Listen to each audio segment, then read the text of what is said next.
Yes sir. सभी को आवाज आ रही है? मोहिनी आपको आवाज आ रही है?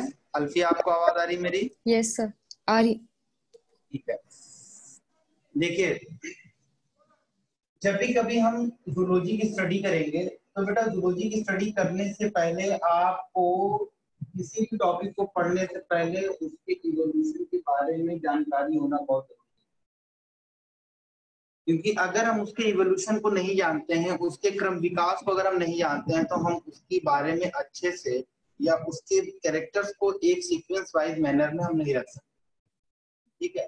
अब जैसे ये लड़का बैठा हुआ, क्या नाम है? हरेंद्र। अब ये हरेंद्र बैठा हुआ है, हम पूछेंगे हरेंद्र का क्या कैरेक्टर है, तो हम हरेंद्र से पूछने से पहले हम इसकी जो है फाइलोजेनी चेक कर सकते हैं कि इसके पापा कैसे हैं, इसके दादा कैसे हैं, मम्मी की तरफ से इनके मामा कैसे हैं, इनकी नानी कैसी है, नाना कैसे है। तो ये जो हम देखेंगे एक तरीके से फाइलोजेनेटिक ट्री बनाएंगे। ठीक है। और ये जो फाइलोजेनेटिक ट्री हमारी बनती है, उसी से हम किसी भी ऑर्गेनिजम्स के प्रिमिटिव कैरेक्टर्स और उसके एडवांस कैरेक्टर्स, या जिस तरीके से उनके अंदर कैरेक्टर्स की चेंजेस आए हैं, उन सारे कैरेक्टर्स को हम बता सकते हैं कि इन फ्यूचर ये एनिमल कैसा हो सकता है। इवोल्यूशन यही कहता है।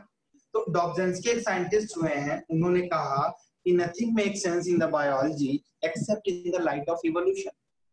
Accept in the light of evolution मतलब बायोलॉजी में कुछ भी पढ़ना सेंसलेस है अगर हम उसे जो है इवोल्यूशन की रोशनी में, इवोल्यूशन की लाइट में अगर हम, जैसे बड़ी बड़ी छोटी सी बात मैं आपको बताता हूँ कि कहते हैं कि सबसे पहला लाइफ हमारा इवॉल्व हुआ, वो था हमारा वाटर। वो क्या हुआ बेटा? सबसे पहले लाइफ हमारा इवॉल्व हुआ कहाँ पर? वाटर। वाटर के बाद जो एनिमल्स वाटर में आए, उन एनिमल्स को हमने कहा एक्वेटिक। एनिमल का हमने उनको एक्वेटिक कहा। अब ये एक्वेटिक एनिमल्स दो टाइप के हुए, एक आपका फ्रेश वाटर हुआ और एक का क्या हुआ? आपका मरीन वाटर। फ्रेश वाटर और मरीन वाटर, दो टाइप के वाटर्स हैं हमारे पास। एक तालाब का पानी, नदियों का पानी, जिनको हम फ्रेश वाटर के अंदर इंक्लूड करते हैं, और एक मरीन वाटर जो आपका समंदर का पानी होता है, उसको हम ओशन का पानी को हम मरीन वाटर। दोनों जगह पर पाए जाने वाले जो एक्वेटिक एनिमल्स हैं, उनके दोनों का बिहेवियर अलग अलग होता है। दोनों का बिहेवियर अलग अलग होता है। आपने पढ़ा होगा, कोई ऑस्मो कन्फॉर्मर है तो कोई ऑस्मो रेगुलेटर है। ठीक है। कोई सलाइन वाटर में पाया जाएगा, कोई सलाइन वाटर में खाली रिप्रोडक्शन करने की पर्पज से जाएगा, है ना? आपने कैटाट्रॉमस और एनाट्रॉमस माइग्रेशन को भी पढ़ा होगा। ठीक है। तो ये होगा। उसके बाद ये वाटर वाले एनिमल्स थोड़ा सा अपने आप को इवॉल्व किए, तो दूसरे जो एनिमल्स हमारे आए तो उनको हमने कहना शुरू कर दिया बेटा एम्फीबिया। अभी एम्फीबिया वाले जो एनिमल्स थे हमारे, ये इनके अंदर दोनों कैरेक्टर थे, ये जमीन पे भी रह सकते थे, पानी में भी रह सकते थे, but the amphibians can survive whole their life on the land, but they required water for the reproduction. Reproduction के लिए हमारे एम्फीबियंस को वाटर की रिक्वायरमेंट होती है, एक डिस्चार्ज करने के लिए और ओवर डिस्चार्ज करने के लिए इनको वाटर की जरूरत पड़ती है, इसीलिए इसको हम कहते हैं बेटा एम्फीबिया। एम्फी मतलब बोथ, बोथ बायोस का मतलब होता है लाइफ, मतलब दोनों जगह पर अपनी लाइफ को सरवाइव करना। उसके बाद और इवोल्यूशन हुआ। उसके बाद ये प्योर आपके टेरेस्ट्रियल एनिमल्स आए, प्योर आपके टेरेस्ट्रियल एनिमल्स आए। अब इन टेरेस्ट्रियल एनिमल्स में हमने देखा कि बेटा एरियल भी थे, जो पानी, जो हवा में रहने वाले थे, ठीक है, जो प्योर टेरेस्ट्रियल थे, ठीक है, और कुछ एनिमल्स ऐसे थे जो डिजर्ट लाइफ के लिए बड़े अडेप्टेड हो गए, डिजर्ट लाइफ के लिए। अब आप देखिए कि टेरेस्ट्रियल में जमीन पर रहने वाले ही जितने भी एनिमल्स हैं, सारे के सारे एनिमल्स का लाइफ पैटर्न अलग है, सबका इकोलॉजिकल जो है बिहेवियर अलग है, सबका नीच यहाँ पर अलग अलग दिखाई पड़ रहा है। इस चीजों को आपको समझना होगा। ठीक है। अब आप देखिए कि ये जो क्रम विकास आप देखिए, जो आपने यहाँ पर इवोल्यूशन देखा थोड़ा सा, आप देखेंगे कि इवोल्यूशन जनरली क्या होता है, एक प्रोग्रेसिव होता है।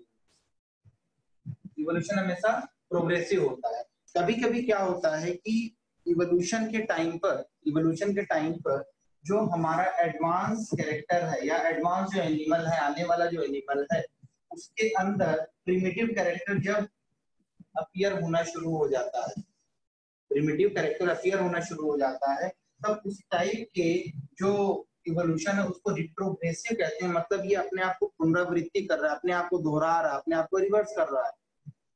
जैसे अब देखिए, आपने स्टारफिश को पढ़ा होगा, आपने स्टारफिश को पढ़ा होगा। स्टारफिश में जो सिमेट्री पाई जाती है वो होती है आपकी पेंटामेरस रेडियल सिमेट्री। कौन सी सिमेट्री? Pentamerous radial symmetry. ठीक है, तो आपको ये अच्छे से याद है कि जो रेडियल सिमेट्री होती है बेटा, ये रेडियल सिमेट्री आपकी प्रिमिटिव कैरेक्टर के निशानी है, प्रिमिटिव कैरेक्टर का जो है इंडिकेशन है। लेकिन ये स्टारफिश कैसा है बेटा? एडवांस है। बट यहाँ पे क्या होता है कि इसका जो लार्वा होता है स्टारफिश का, लार्वा के अंदर आपके आ जाओ, लार्वा के अंदर आपके जो है बाइलेटरल सिमेट्री पाई जाती है, ऐसी सिमेट्री, बाइलेटरल सिमेट्री, और एडल्ट के अंदर रेडियल सिमेट्री। तो यहाँ पे हम क्या देख रहे हैं, ये जो बाइलेटरल सिमेट्री है ये बेटा ये एडवांस कैरेक्टर है। ये कैसा कैरेक्टर है? ये एडवांस कैरेक्टर है, और ये पाया किसमें जा रहा है? लार्वा में पाया जा रहा है। लेकिन जनरली अगर इन इवोल्यूशन के पॉइंट ऑफ व्यू से देखते हैं तो हमें ये पता चलता है कि स्टारफिश में बाइलेटरल पाई जानी चाहिए थी और लार्वा के अंदर दूसरी सिमेट्री मिलती, बट यहाँ पर क्या है? यहाँ पर जस्ट उल्टा है। तो जब यहाँ पर एडवांस कैरेक्टर में या एडवांस एनिमल में प्रिमिटिव कैरेक्टर अपीयर होना शुरू हो जाता है उसको हम रिट्रोग्रेसिव कहते हैं। और अगर ये मेटामॉर्फोसिस के टर्म में हो रहा है, मेटामॉर्फोसिस समझते हो ना, तो आयांतरण यानी कि बॉडी के शेप का चेंज होना, उसकी फिजियोलॉजी का चेंज होना, ठीक है, उसको मेटामॉर्फोसिस कहते हैं। तो मेटामॉर्फोसिस के अगर रेफरेंस हो रहा है तो उसको हम क्या बोलेंगे बेटा? Retrogressive Metamorphosis. ठीक है, आपने पढ़ा होगा ये सारी बातें।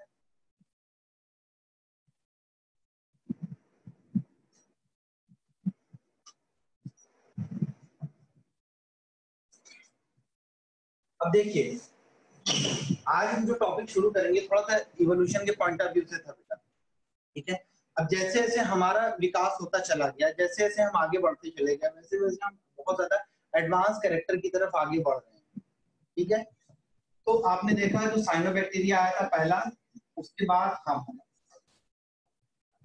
सबसे एडवांस, सबसे एडवांस, बीच में कितने ही एनिमल्स आए, और हमने बताया कि जो आपका यूकैरियोट्स होते हैं, तो यूकैरियोट्स को दो में कैटेगराइज किया हमने, मेजॉरिटी में। एक को हमने क्या कहा बेटा? प्लांट का, दूसरे को क्या कहा? एनिमल। इस पे फोकस करेंगे। एक को कहा हमने प्लांट, एक को कहा हमने एनिमल। अब आप हमें बताइए कि सबसे ज्यादा डाइवर्सिटी कहाँ पर है? एनिमल में। मनीषा, ममता कह रही हैं कि प्लांट्स के अंदर ज्यादा डाइवर्सिटी है, परिहार कह रहे हैं कि एनिमल्स के अंदर ज्यादा डाइवर्सिटी है। आप लोग जस्टिफाई करिए अपनी बातों को। प्लांट्स के अंदर। हु इज सेइंग प्लांट्स के अंदर? गौरव। अच्छा, मिस्टर गौरव, प्लांट्स के अंदर ज्यादा डाइवर्सिटी है। You know what is the meaning of diversity? Diversity मतलब विभिन्नता। जैसे हम यहाँ पर हैं, इतने सारे बंदे हैं, ढेर सारे, हम सबके अंदर डाइवर्सिटी है ना? हम ह्यूमंस के अंदर डाइवर्सिटी की वजह क्या है?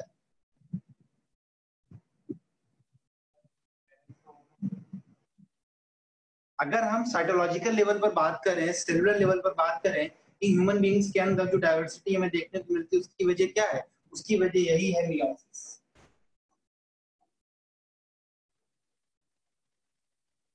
है ना? कैसे मियोसिस है? हम जानते हैं कि during the meiosis gamete formation will takes place, and during the gamete formation they will be crossing over, जहां पर exchange of the genetic material होता है मदर और फादर के बीच में, और वहां पर वेरिएशन क्रिएट होता है। और उसी वेरिएशन की वजह से हम अपने माँ बाप के बच्चे तो हैं, लेकिन हम अपने माँ बाप के आइडेंटिकल कॉपी नहीं है। आइडेंटिकल कॉपी होने के लिए क्लोन होना चाहिए या वेजिटेटिवली हमें पैदा होना चाहिए? तो ऐसा तो कोई प्रोसीजर हम लोगों के अंदर है नहीं, मैमल्स के अंदर, कि हम वेजिटेटिवली रिप्रोड्यूस होंगे, हाथ से पैदा हो जाएंगे, कान से पैदा हो जाएंगे, मुंह से पैदा हो जाएंगे, ऐसा तो है नहीं। उसका एक सिंपल सा प्रोसेस है, गैमीट का फ्यूजन होगा, जाइगोट बनेगा, यूट्रस के अंदर उसका जो है ब्लास्टोसिस जाकर के इम्प्लांट होगा, फिर 9 मंथ का प्रेगनेंसी पूरा टर्म चलेगा, फिर उसके बाद क्या होगा? डिलीवरी होगी, है ना? तो ह्यूमन बीइंग्स के अंदर जो डाइवर्सिटी है वो उसकी वजह है मियोसिस। अब हम आपको बताते हैं कि प्लांट्स और एनिमल्स में सबसे ज्यादा डाइवर्सिटी जो होती है वो बेटा एनिमल्स के अंदर होती है। उसकी सिर्फ और जो है दो वजह है। दो वजह क्या है? तो सब पहला वजह है आपकी एनिमल्स के अंदर मूवमेंट होता है, one place to another place वो जा सकते हैं। गौरव, मेरी आवाज सुन रहे बेटा? हेलो, सुनिए इधर। एनिमल्स एक प्लेस से दूसरे प्लेस को जा सकते हैं आसानी से। तो मान लीजिए कि कोई कोई एनिमल एक प्लेस यहाँ पर है, ठीक है, और यहाँ पर पानी की कमी हो रही है, प्लांट्स भी है यहाँ पे,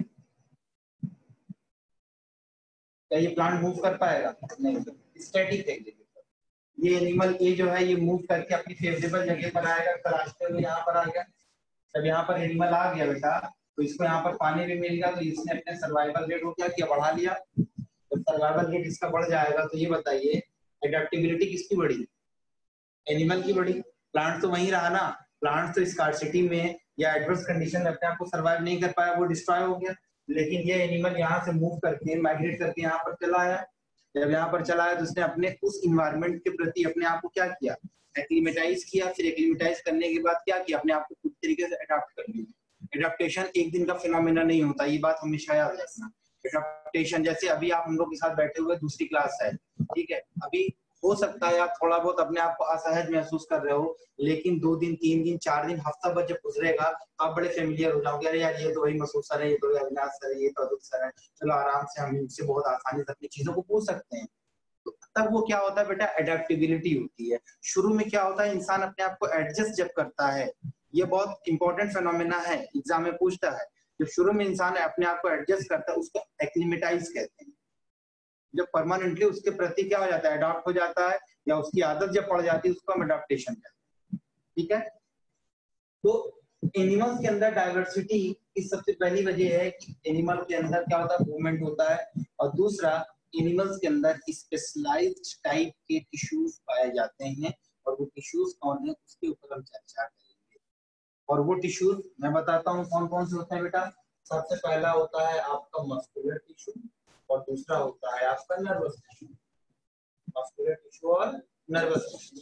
अब देखिए मस्कुलर टिश्यू से मूवमेंट और लोकोमोशन होगा, मूवमेंट और लोकोमोशन होगा। और जो हमारा नर्वस टिश्यू है, नर्वस टिश्यू से हम आसपास की जो सराउंडिंग्स है उसके स्टिमुलस को आसानी से परसीव करेंगे। आसपास जो हो रहा है उसके मैसेज को हम बहुत आसानी से समझ पाएंगे कि भाई क्या हो रहा है ना। तो इसकी वजह से क्या होगा कि एनिमल्स क्या करेंगे? अपने आप को खतरे को पहचान लेंगे और वहां से माइग्रेट करना शुरू करेंगे, वहां से हटना शुरू कर जाएंगे। प्लांट के केस में ऐसा नहीं है। कभी आप देखिए, कभी आप ध्यान दीजिएगा कि जब समुद्र वगैरह में बहुत बड़ा तूफान आने वाला होता है, मौसम विभाग को बाद में पता चलता है, वहां पर अंदर की तरफ जो उड़ते हुए पक्षी होते हैं उनको पहले पता चल जाता है और वो तुरंत उड़ते हुए ऊपर आसमान की तरफ भागते हैं। तो उनका सेंसरी सिस्टम काफी ज्यादा अच्छा है, खतरे के निशान उनको पहले ही हो जाता है ना, और वो अपने आप को सेफ जगह पर ले जाने की कोशिश करते हैं। आप हमें बता दिए सुनामी से सबसे ज्यादा तबाही किसकी हुई? इंसानों की हुई? प्लांट्स की। इंसान मरे कम, उनका माल ज्यादा नुकसान हुआ है ना, लेकिन जो पक्षी थे या दूसरे जानवर जो थे उनका नुकसान कम हुआ। अच्छा, ऐसे सुनामी वगैरह के बाद जो हम इवोल्यूशन में पढ़ते हैं वहां पर हम बताएंगे आपको बॉटलनेक इफेक्ट क्या होता है, जेनेटिक ड्रिफ्ट क्या होता है, ठीक है।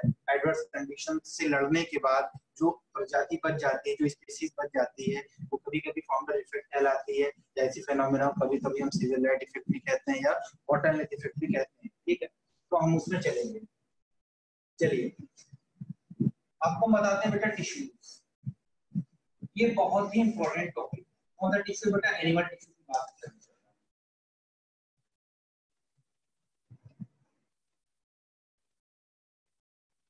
बेटा आप लोग एक बात और सुन लीजिएगा, आपको नीट क्वालिफाई करना है इस साल। हमारे सभी ऑनलाइन बच्चे हमको जवाब देंगे। आप सभी को जो है नीट क्वालिफाई करना है। Yes sir. यस सर, ठीक है। देखिए उसके पीछे की स्ट्रेटेजी मैं बता देता हूँ आपको। बायो में 360 में से 350 कैसे मिलेगा इसके पीछे जो स्ट्रेटेजी है मैं वो बताता हूँ। आपको अपनी डेली टॉपिक फिजिक्स केमिस्ट्री को भी इंक्लूड इसमें करना।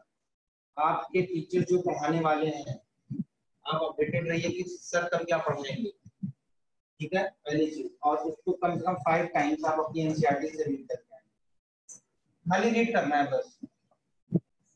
5 टाइम्स क्या करना है, रीड करना है। क्या क्या चीजें, आपका फिजिक्स भी, आपकी केमिस्ट्री भी और आपकी बायो। 5 टाइम्स यहाँ पर रीड करेंगे। रीड करने के बाद आप अपनी आएंगे, क्लास करेंगे। क्लास के बाद आप उसको रिवाइज करेंगे। रिवाइज करने के बाद फिजिक्स में, केमिस्ट्री में और बायो में, हर सब्जेक्ट में फिजिक्स में आप अभी अगर चूंकि शुरुआत कर रहे हैं और जो एक आध बार एग्जाम दे चुके हैं उनके लिए तो शुरुआत कर रहे हैं वो कम से कम 25 क्वेश्चन डेली सॉल्व करें फिजिक्स का, शुरू के एक हफ्ते तक। और जो एग्जाम दे चुके हैं वो कम से कम 40 क्वेश्चन डेली सॉल्व करने की कोशिश करें। फिर उसके बाद अपनी एक्यूरेसी बढ़ाते हैं। केमिस्ट्री में बेटा 30 से 40 क्वेश्चन डेली और बायो में डेली 100 क्वेश्चन। ये शुरू के 1 वीक तक ये आप काम करेंगे। उसके बाद आप अपनी एक्यूरेसी बढ़ाते चले जाइए। अगर इस पैटर्न पे आपने आने वाले 5 से 6 महीने तक काम कर लिया तो मैं आपसे ये श्योरिटी लेता हूँ कि आपके नंबर 600 के अप्रॉक्स आ जाएंगे डेफिनेटली, या हो सकता है 630 के बीच में, ठीक है ना। क्योंकि बायो में जब पेपर आप देते हो तो बायो में बेटा देखिए कि आपका 360 का पेपर होता है और 360 में से 350 आना कोई बहुत बड़ी बात नहीं है, ठीक है ना। और फिजिक्स में कितने क्वेश्चन हो गए और केमिस्ट्री में बताइए 45 क्वेश्चन फिजिक्स में हो गए। और आपने फिजिक्स में ज्यादा नहीं, आपने 35 क्वेश्चन अटेम्प्ट किया, 35 to 38 क्वेश्चन अटेम्प्ट किया। और केमिस्ट्री में आपको मैं बता दूं आपने 40 क्वेश्चन अटेम्प्ट किया। मैक्सिमम टू मैक्सिमम आप अपना टारगेट रखिए। अगर इससे कम का टारगेट रखेंगे तो कम अचीव होगा, ज्यादा का टारगेट रखेंगे तो जो आपका सिलेक्शन पॉइंट है आप वहां तक आसानी से पहुंच जाओगे। मैं हर साल बच्चों को बताता हूँ 40 इधर हो गया, 38 इधर हो गया, 350 आप इधर पा लो, इस पर कितना हो गया 78 into 4 ना, 312 और 350 दो कितना हो गया 2 6 6 662। कितना नंबर आपका बहुत आसानी से। चलो मैं मान लेता हूँ कि आपकी केमिस्ट्री और वीक थी तो आप इसको 35 अगर सोचोगे तब भी तो 70 कितना हो गया 280 और 350, ठीक है 630 तक भी हो रहा है बेटा। गिरे से गिरे हालत में आप 600 आसानी से क्रॉस कर जाओगे। कब क्रॉस करोगे, जब आप ये टारगेट करोगे कि जब तक फिजिक्स के क्वेश्चन 25-30 नहीं सॉल्व हो जाते, जब तक केमिस्ट्री के 30-40 क्वेश्चन सॉल्व नहीं होते, बायो के नहीं होते, हम खाना नहीं खाएंगे। जीनियस का सिलेक्शन नहीं होता है, जो जिद्दी होता है उसका सिलेक्शन होता है। तो जिद पैदा करो। तुम सब सुन लो कान खोल के, जितने भी ऑनलाइन बच्चे हमारे साथ हो, जब तक आप अपने लिए जुनून नहीं पैदा करोगे, जिद नहीं पैदा करोगे बेटा नहीं होगा। हमने बहुतेरों को देखा है। मेरे साथ एक लड़का पढ़ता था बिलाल अंसारी, मैंने भी बीडीएस तक क्वालिफाई किया है सीपीएमटी के थ्रू, बट नहीं लिया एडमिशन। उसको सब आता था, फिजिक्स बहुत अच्छी, केमिस्ट्री बहुत अच्छी, उसको बायोलॉजी नहीं आती। 7 साल तैयारी किया, 7 साल। उसका एडमिशन एमबीबीएस में कब हुआ है 2015 में। सोचो, तो इस तरीके से तैयारी नहीं करना है।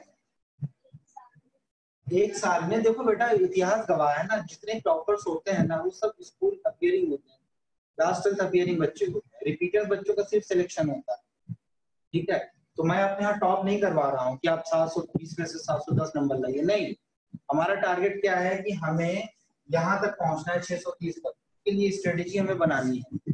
भाई बायो में जैसे एनाटॉमी तुम्हें नहीं समझ में आती तो मत पढ़ो एनाटॉमी ना, एक ही क्वेश्चन तो आता है वहां से 2 क्वेश्चन, बाकी तो आता है ना तुम्हें। बाकी 358 के लिए मेहनत करो ना, या 350 के लिए। इस तरीके से आपको स्ट्रेटेजी बनानी पड़ेगी। ये एक युद्ध है। ये एकेडमिक्स नहीं गए हम छापे और चले 60% लेके पास हो गए, नहीं।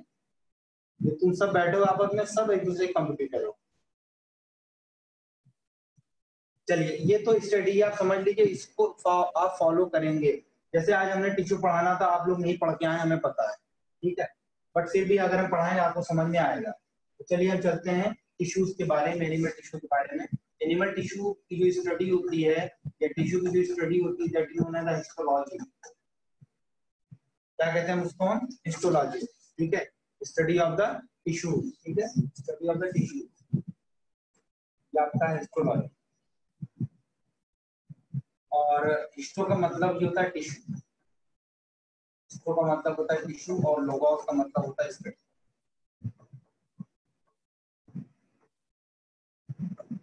लोगोस का मतलब होता है बेटा स्टडी, ठीक है। तो अब मैं बताऊं आपको कि बेटा ये जो हमारा टिश्यू है, टिश्यू से पहले हम आपको बताते हैं होता क्या है हमारा सेल। सेल से पहले भी कुछ होता है आपका सब सेलुलर लेवल, प्रोटोप्लाज्मिक लेवल पर हमने बात की थी। सब प्रोटोप्लाज्मिक लेवल में जितनी भी चीजें थी सब आपस में अरेंज होकर के क्या बनाता था, एक पीसफुल एनवायरनमेंट में मिल करके बनाया सेल। और सेल अपने आप में क्या है, एक स्ट्रक्चरल यूनिट है, एक फंक्शनल यूनिट, ठीक है। एक चीज और आप बताइएगा कि हमने इसको कहा स्ट्रक्चरल यूनिट, इसको हमने कहा फंक्शनल यूनिट, ठीक है। एंड यहाँ पर मौजूद सारे बच्चे बताएंगे what is the reproduction,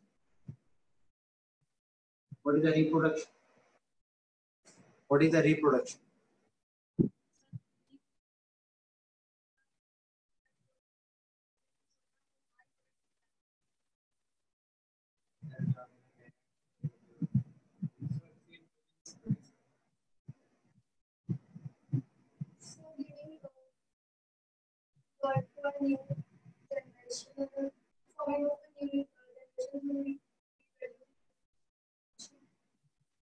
doctor Mohini, can you tell me what is the reproduction बेटा? पहले तो मुझे गार्बेज साफ करना पड़ेगा, दिमाग में जितना भरा तुम लोग यहाँ वहां से जो लाला के रखे हो ना, साफ करना पड़ेगा, फ्रेश स्टार्ट लेंगे। बताओ मोहिनी, विनीत,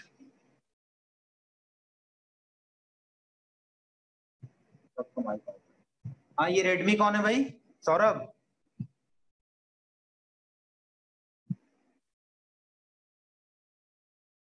देख बेटा अब तुम शब्दों की तरफ ध्यान क्यों नहीं देते? अगर हम पूछें आपसे कि are you reproducing this time,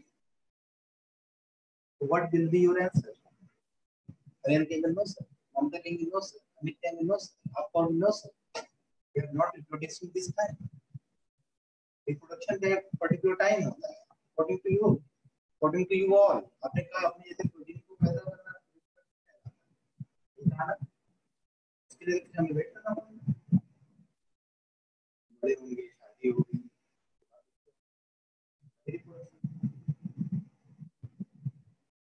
reproduction is not a criteria of living being. मान लो कोई बंदा स्टेराइल हो तो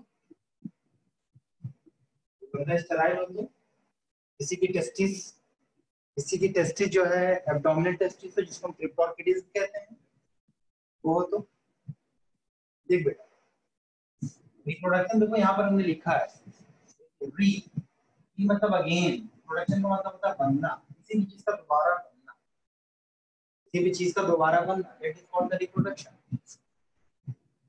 कली है, कली की पूंछ है, पूंछ कट करके निकल जाती है और ये दोबारा निकल आती है पूंछ, छिपकली, दैट इज द रीजनरेशन ना। तो regeneration is also type of reproduction, जानते हो कि नहीं जानते हो?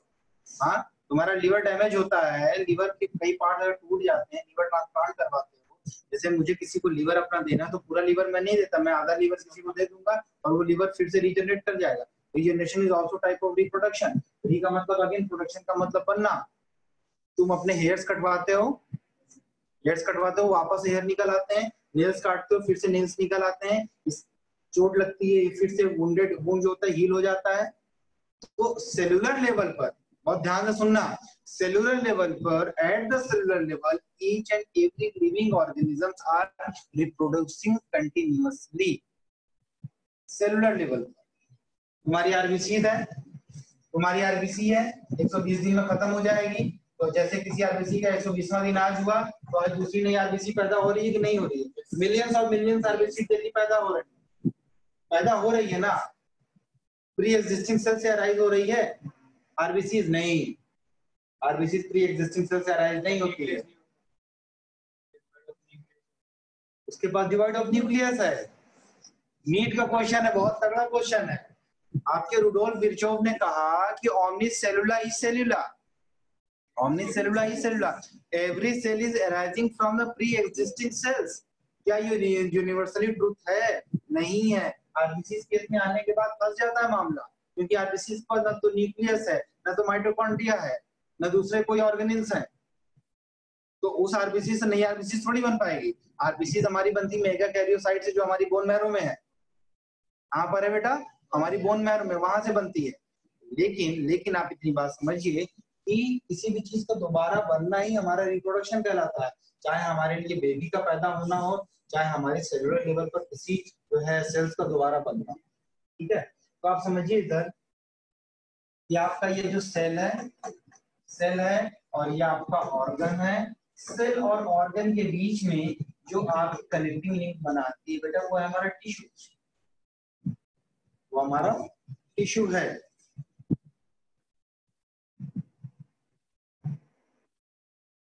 अब हम जानते हैं सेल आपस में यूनाइट होता है तो मल्टी सेलुलर ऑर्गेनिज्म बनते हैं।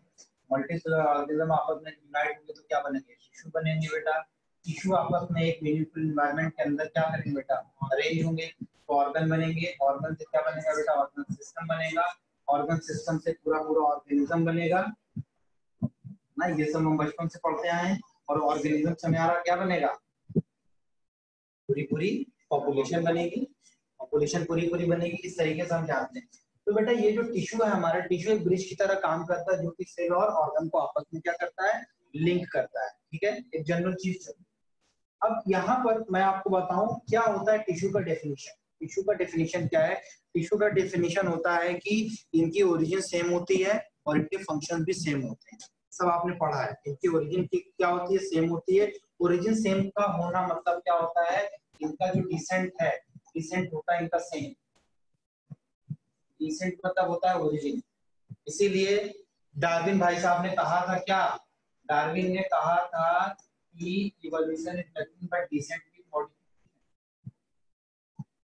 क्या कहा था? Descent with modification.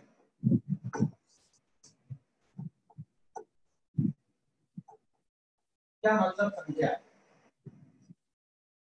हमारे पूर्वजों के अंदर ही धीरे धीरे मॉडिफिकेशंस होता गया, तो हमें इवोल्यूशन में नई प्रजाति देखने को मिली।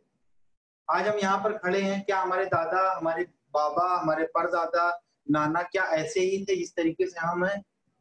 हमारा हाव भाव, हमारा जो है अपीयरेंस, ठीक है, और साथ ही साथ हमारा जो है सोचने समझने की क्षमता प्रीवियस से थोड़ा सा बढ़ी है। पहले आप नोकिया 3310 चलाया करते थे, आपने शायद देखा भी नहीं होगा, है ना? नोकिया 3310 चलाते थे, नोकिया 1200 चलाते थे, और आज जो है आप आईफोन 10 चलाते हो। अब तो 11 12 भी आ गया। अगर ये ना आया होता तो ये होता क्या? डार्विन की बात को इससे अच्छा एग्जाम्पल नहीं मिलेगा। अगर ये ना आया होता तो ये आता,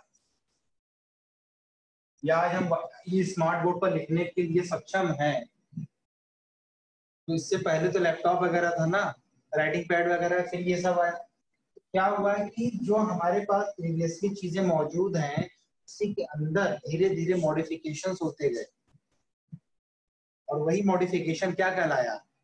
इवोल्यूशन कहलाया। इसका मतलब ये हुआ कि हम अपनी प्रीवियस चीजों को भूल नहीं सकते, अपनी बुनियाद को भूलना नहीं है। इवोल्यूशन पढ़ने का मतलब ही यही होता है कि आप अपनी बुनियाद, अपनी ओरिजिन, अपना डिसेंट आप नहीं भूल सकते। अगर आप अपने अपने डिसेंट को भूला है तो आपका अस्तित्व खत्म हो जाएगा। ये इवोल्यूशनरी पॉइंट ऑफ व्यू से सिद्ध है। और इसी को बड़े बड़े जो है संत महात्मा बोलते हैं, तो वो लाखों रुपया लेते हैं खाली ये प्रवचन देने का, और हम तुमको फ्री में सिखा रहे हैं। ठीक है, इवोल्यूशन से जिंदगी देखिए।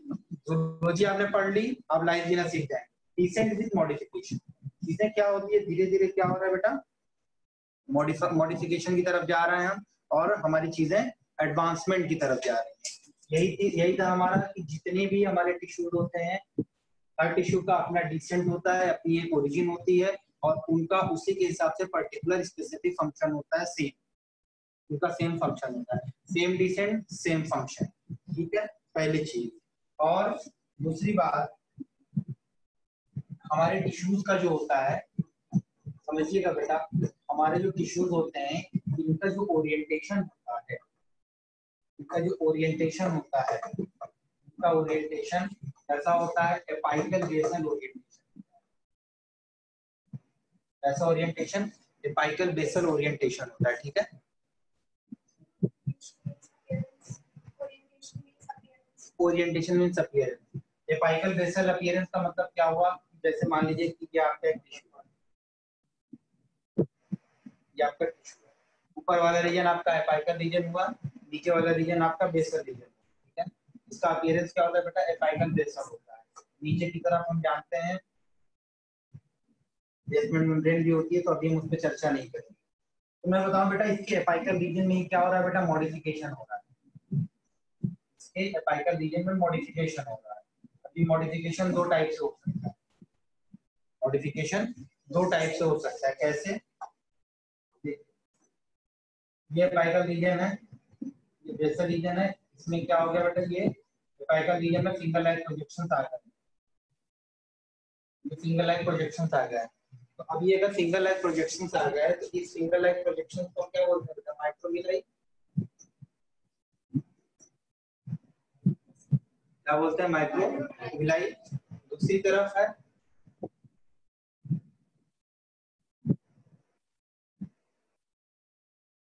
ये क्या हो गया, ये सीलिया हो गया, सीलिया हो गया। दोनों को ओरिजिन आप यहाँ पर कह सकते हैं, एपाइकल बेसल वाला हमारा एपिथेलियम है, लेकिन इनके फंक्शंस क्या हो गए, थोड़ा सा डिफरेंट हो गए।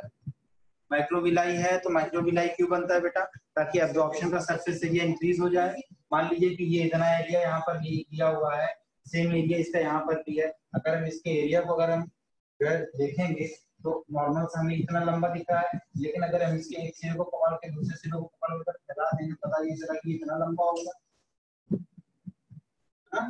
तो इसका सरफेस एरिया ज्यादा है, ऑब्वियस सी बात है, इसका सरफेस एरिया ज्यादा है, इसका सरफेस एरिया ज्यादा है। माइक्रोविलाई हमारी बॉडी में कहीं कहीं भी, जहां कहीं भी पाए जाएंगे, आप अपने दिमाग में रखिएगा, इनका मेन काम क्या होता है बेटा, एब्जॉर्प्शन का सरफेस एरिया बढ़ाना। और सबसे ज्यादा कहाँ पर पाया जाएगा, हमारे इंटेस्टाइन में पाया जाएगा, हमारे स्मॉल इंटेस्टाइन में पाया जाएगा। अब आपको ध्यान देना होगा कि सीलिया कहाँ पाया जाएगा बेटा, सीलिया वहां पर पाया जाएगा जहां पर सब्सटेंसेस को मूव करवाने की जरूरत पड़ेगी।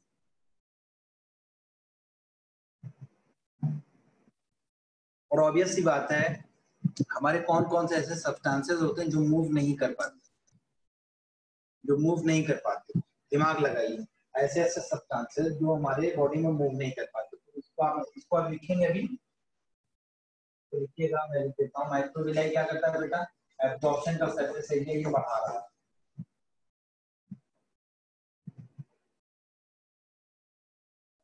एब्जॉर्प्शन के सरफेस एरिया बढ़ा रहा है। और सीलिया का मेन काम क्या होता है बेटा, मूवमेंट होता है,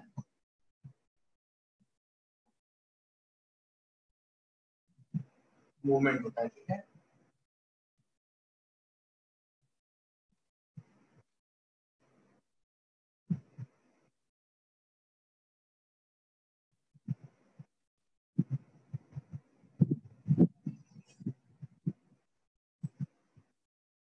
अभी हम थोड़ा सा स्लो चलेंगे एक हफ्ते तक, उसके बाद हम इसके ऊपर पढ़ेंगे।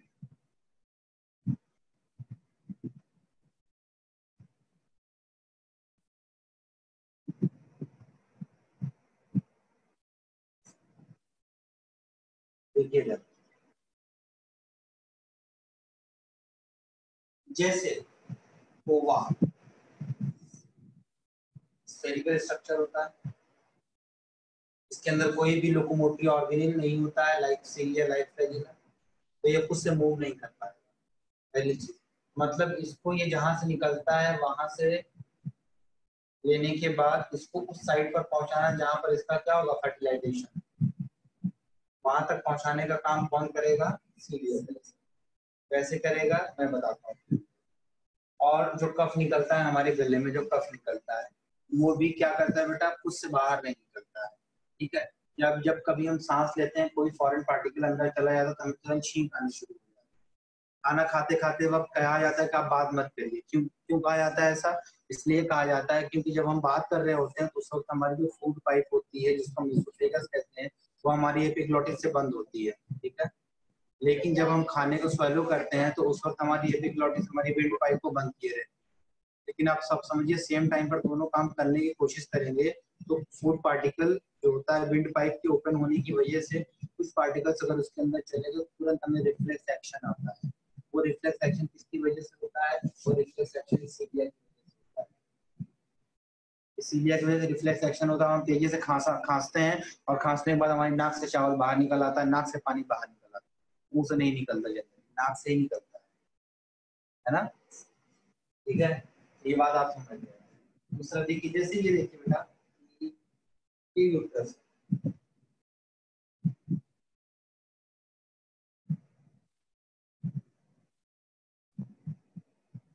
और साइड हमने बनाया,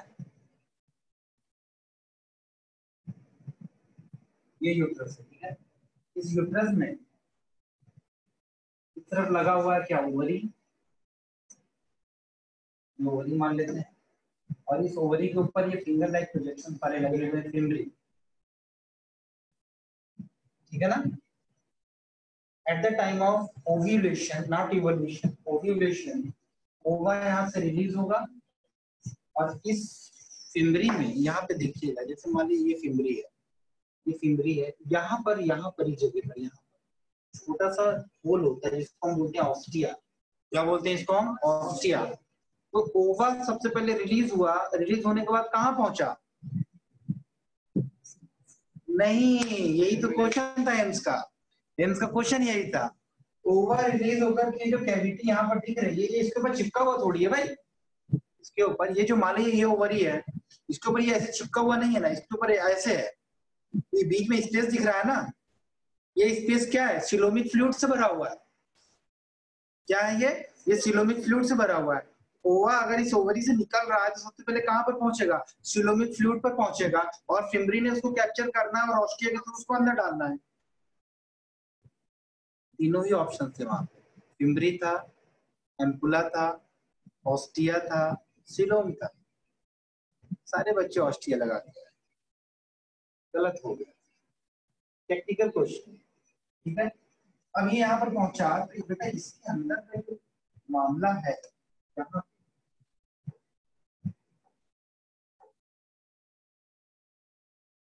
ये अंदर देखिए, ये पूरा का पूरा फेलोपियन ट्यूब अंदर की तरफ सीलिया से क्या होता है बेटा? लाइन होता है, इसको बोलते हैं सीलिएटेड एपिथेलियम। कौन से एपिथेलियम में? Ciliated epithelium. अब जब ओवा यहाँ पर जाएगा, जब ओवा यहाँ पर जाएगा, यहाँ पर ओवा पहुंचा, क्या हुआ? ये इस तरीके से मूवमेंट करवा रहा है, ये इस तरीके से मूवमेंट करवाएगा, मूवमेंट करवा करके इसको कहाँ पर पहुंचाएगा बेटा? इस एम्पुलर रीजन पर पहुंचाएगा यहाँ पर, और इधर से ही हमारे इसको हम भाई साहब भी टहलते हुए आ रहे हैं, इसको घूमते हुए ये आए और इसके साथ फ्यूज हो गए, फ्यूज होने के बाद जाइगोट बना दिया।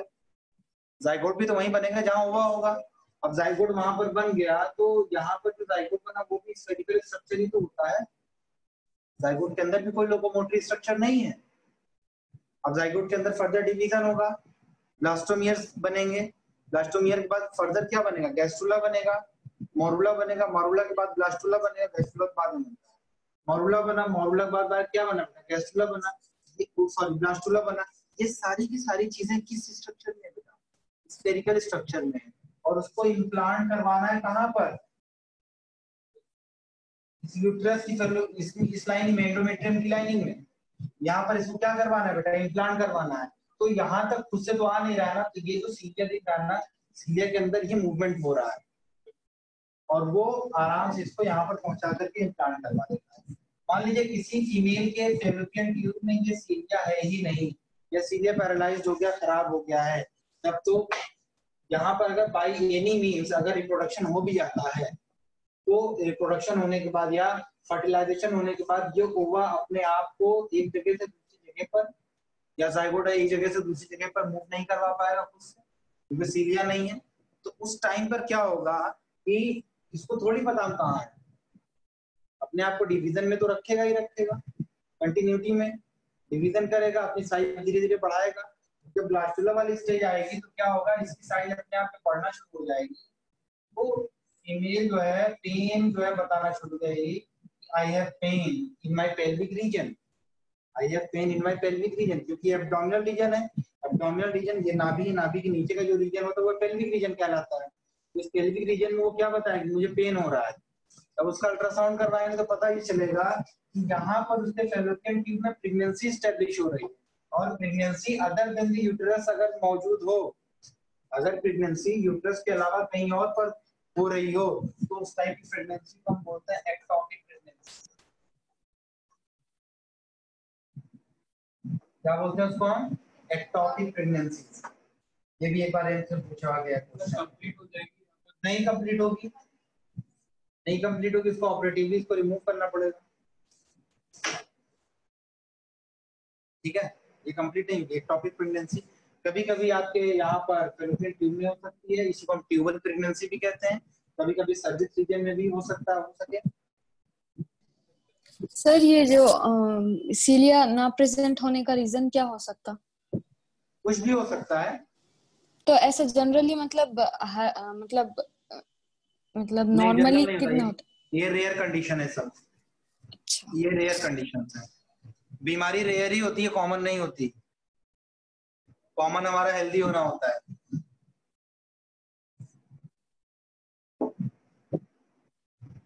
भैया डॉक्टर हेमंत अब आ रहे हैं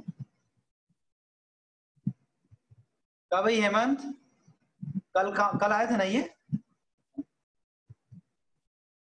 चलो हम लोग अब बात करते हैं बेटा, ये तो सीलिया के बारे में था, आप लोगों को अच्छे से पता चल गया। मैंने यहाँ पर कई सारी बातें बताई हैं जो आपके नीट के पर्सपेक्टिव से बड़ी इंपॉर्टेंट थी। एक तो प्रेगनेंसी वाली बात बता दी, इसका ओरिएंटेशन जो हमने बताया, ये सीलिया और माइक्रोविलाई के क्या फंक्शंस होते हैं ये। अब आप देखिए आगे, इसको लिख लीजिएगा जो हम बता रहे हैं। ये क्लासिफिकेशन है आपके टिश्यूज का बेटा, आप टिश्यूज में देखिए, ये जो हमारा एनिमल टिश्यू है, हमारा ये जो एनिमल टिश्यूज हैं, इनको बेटा 4 में डिवाइड किया गया है, बहुत ध्यान से समझिए। पहला है आपका एपिथेलियल टिश्यूज, दूसरा है मस्कुलर टिश्यू, तीसरा है हमारा कनेक्टिव टिश्यू, और चौथा है हमारा नर्वस टिश्यू या नर्व सेल्स। बहुत इंपॉर्टेंट है, सबके बारे में हम डिटेल पढ़ेंगे बहुत अच्छे से। जितनी एनसीईआरटी में है उतनी सारी बातें हम कवर करेंगे, और उस एनसीईआरटी को इलेबोरेट करते हुए जितनी जरूरत होगी हम उतना देंगे। गार्बेज नहीं देंगे आपको, क्योंकि हमारा उतना टाइम नहीं है, जैसे कोटा वाले देते हैं। एनिमल किंगडम कितनी मोटी नोट्स बनवाते हैं, आएगा 2 क्वेश्चन, कितनी मोटी नोट्स। अच्छा कितना एक्चुअल में दे आर प्रोड्यूसिंग मुंशी, मुंशी समझते हो? कोई भी चीज याद नहीं करता है मुंशी। मुंशी क्या करता है, कोई भी चीज भी लिख लिया, एक खाता बना करके रख दिया, इसका उदाहरण है, लिख लिया रख दिया, इसका लिख लिया रख दिया, धीरे धीरे धीरे धीरे जत्था लग जाता है। उससे पूछो वाला नोट्स में क्या लिखा है, वो देखने के बाद जो में दिया producing, not the not the doctor. सबके पीछे का मतलब, नाम के पीछे का मतलब है, मैं बताऊंगा आपको। Squamous epithelium, border epithelium, columnar epithelium, ठीक है, ciliated and glandular epithelium. Squamous, आज आप सुन लीजिए कहानी। स्क्वामस क्या लगा हुआ है, जमीन पर क्या लगा हुआ है? अरे बोलो, टाइल्स लगी है, टाइल्स। क्या लगा है जमीन पे? टाइल्स लगा हुआ है, ठीक है, बिल्कुल टाइल्स के जैसा होता है, ठीक है। स्क्वामस एपिथेलियम को हम पेवमेंट एपिथेलियम भी कहते हैं, इसको हम पेवमेंट एपिथेलियम भी कहते हैं। बिल्कुल टाइल्स के जैसा दिखाई पड़ता है, क्यूबॉइडल, क्यूब के जैसा, जैसा है क्यूब के जैसा, ठीक है, ये क्यूब। कॉलमनर, कॉलम के जैसा, सीलिएटेड एंड ग्लैंडुलर, इन्हीं क्यूबॉइडल और कॉलमनर का मॉडिफिकेशन कहते हैं ना, ciliated columnar epithelium, cuboidal glandular epithelium. Cuboidal epithelium तो है, लेकिन वो किसके नेचर में बदल गया बेटा? ग्लैंडुलर एपिथेलियम के नेचर में बदल गया। What is the meaning of glandular? Glandular का मतलब होता है सिक्रेटरी नेचर वाला, वो सिक्रीशन करेगा। क्या सिक्रीशन करेगा? वो उसके नेचर के ऊपर डिपेंड करता है।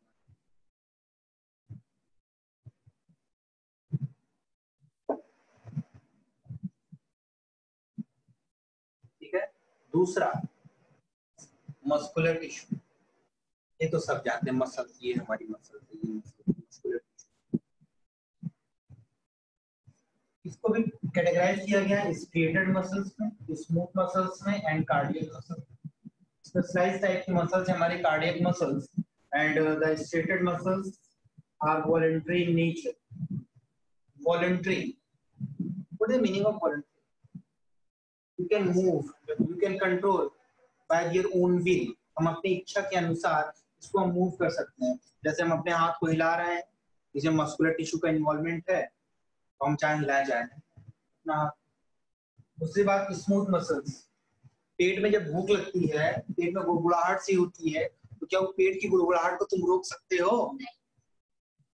हाँ, पेट के अंदर हमारे एलिमेंट्री कैनाल के अंदर जो पेरिस्टालसिस मूवमेंट हो रही है, क्या हम उसे रोक सकते हैं?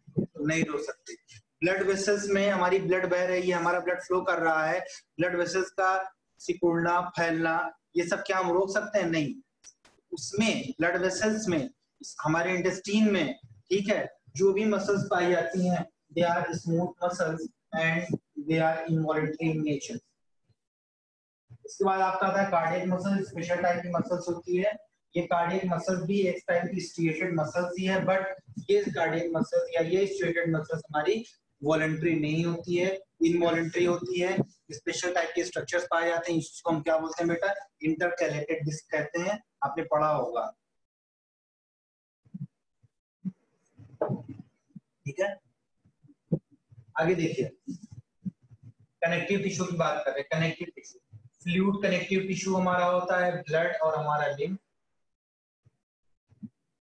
यही होता है ना। स्केलेटल टिश्यूज में हमारे बोन्स होते हैं और कार्टिलेज होता है। कनेक्टिव टिश्यू प्रॉपर जो होता है वो हमारा areolar connective tissue, adipose connective tissue, ligament और टेंडन। लिगामेंट और टेंडन, यहाँ सारी बातें क्लियर है। नर्वस टिश्यू में हम जानते हैं हमारा क्या होता है बेटा? न्यूरॉन।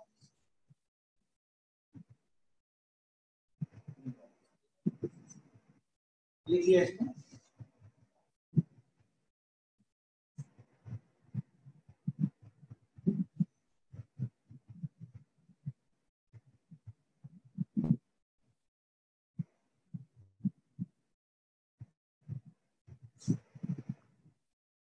चलिए नलिका एपिथेलियल टिश्यू।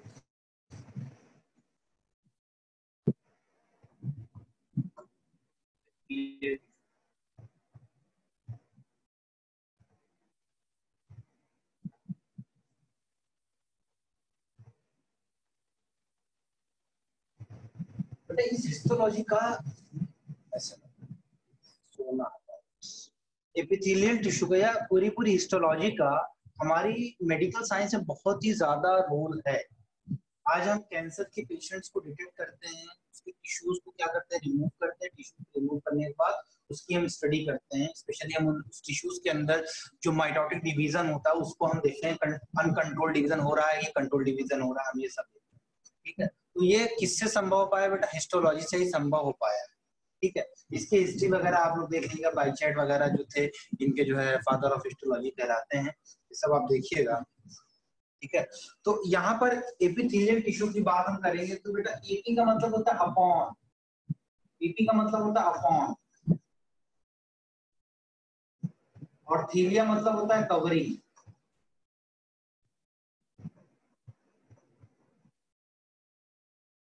यानी क्या कर रहा है? एक कवरिंग बना रहा है। क्या बना रहा है बेटा? कवरिंग बना रहा है। ऑब्वियस सी बात है, अगर हम कवरिंग किसी चीज की बनाएंगे तो क्या उसके अंदर लीक होगा? क्या उसके अंदर लीकीनेस होना चाहिए? आप अपनी छत ढालोगे, क्या छत ऐसा बनाओगे कि वहां छत से पानी टपके? एग्जैक्टली। जब भी कभी हम कवरिंग को बना रहे हैं इसका मतलब ये लीक प्रूफ होगा। लीक प्रूफ होने का मतलब ये है कि इन एपिथेलियल टिश्यूज के अंदर जो सेल्स हमारी होंगी उन सेल्स के बीच में इंट्रा सेलुलर गैप नहीं होगा। नॉर्मली हमने कहा ये एक सेल है और दूसरी सेल हमने ये बनाया, तीसरी सेल हमने ये बनाया, तो ये बीच में आपको इंट्रासेलुलर गैप दिख गया। बट इनके केस में ऐसा नहीं होगा। क्यों? क्योंकि ये क्या बना रहा है बेटा, ये कवरिंग बना रहा है और कवरिंग का एक तरीके से स्टफ होना या स्टफ होना बहुत ही ज्यादा जरूरी होता है। ठीक है, यानी वहां पर कोई भी लीकीनेस नहीं होगा, देयर विल बी नो लीकीनेस। ठीक है, दूसरी चीज एपिथेलियल टिश्यूज कवरिंग पूरी बना रहा है, जैसे हमारी ये पूरी स्किन की कवरिंग है। ठीक है, ओपन एरिया और उसके बाद हमारा चीक से देखो ये अंदर की तरफ का एरिया, इधर का एरिया, ये भी एपिथेलियल टिश्यूज का बना हुआ है। हमारी एलिमेंट्री कैनाल देखिए, जैसे ये एलिमेंट्री कैनाल है हमारी, इसके बाहर की लाइनिंग ये भी एपिथेलियम की लाइनिंग, इसके अंदर की लाइनिंग ये भी हमारी एपिथेलियम की लाइनिंग।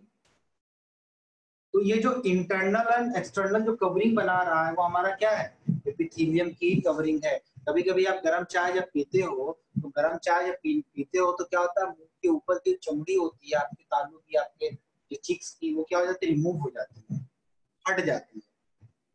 तो जो एपिथेलियल टिश्यूज हटने की टेंडेंसी में हो, यानी कि उसको वो रिमूव होकर के दूसरी टिश्यूज आ जाए, उसको हम केराटिनाइज्ड कहते हैं। क्या कहते हैं?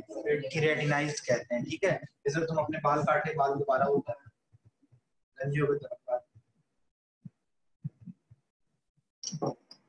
कंसेप्ट को ध्यान दीजिएगा। ठीक है, तो एपिथेलियम, एपी मतलब अपॉन, थीलिया मतलब कवरिंग। इस पॉइंट में एक पॉइंट लिखिएगा, epithelial tissues develops at basement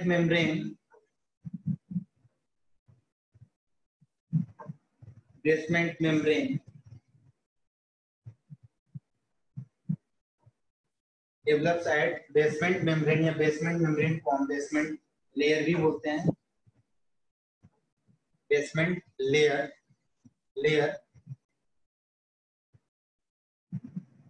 and this basement layer distinct into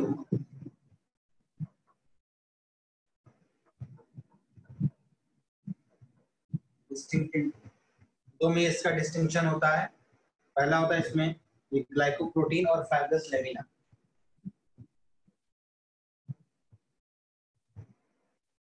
glycoprotein and fibrous lamina, glycoprotein and fibrous lamina, and this fibrous lamina, इसका काम क्या था, fibrous lamina helps to hold cells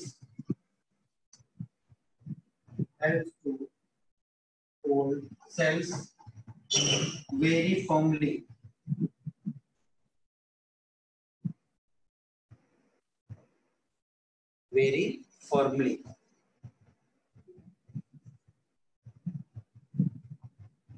चलिए बात करेंगे हम टाइप्स की। टाइप्स में पहला जो टाइप है वो आपका कौन सा होगा, सिंपल एपिथेलियल टिश्यू। पहला टाइप क्या होगा बेटा, simple epithelial tissue. Simple epithelial tissue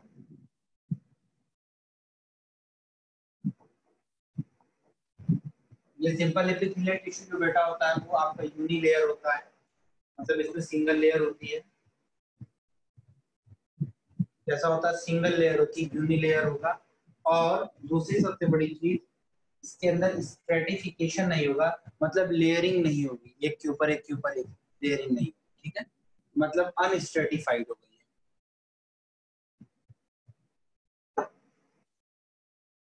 ये आपका अनस्ट्रेटिफाइड है।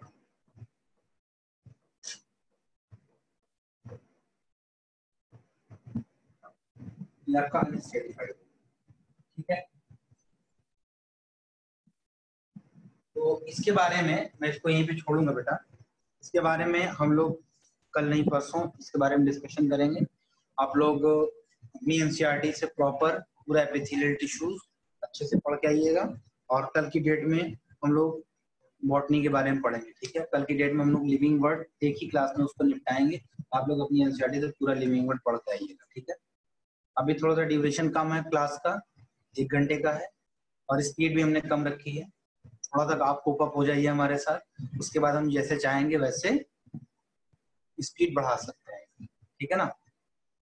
ठीक है बच्चों।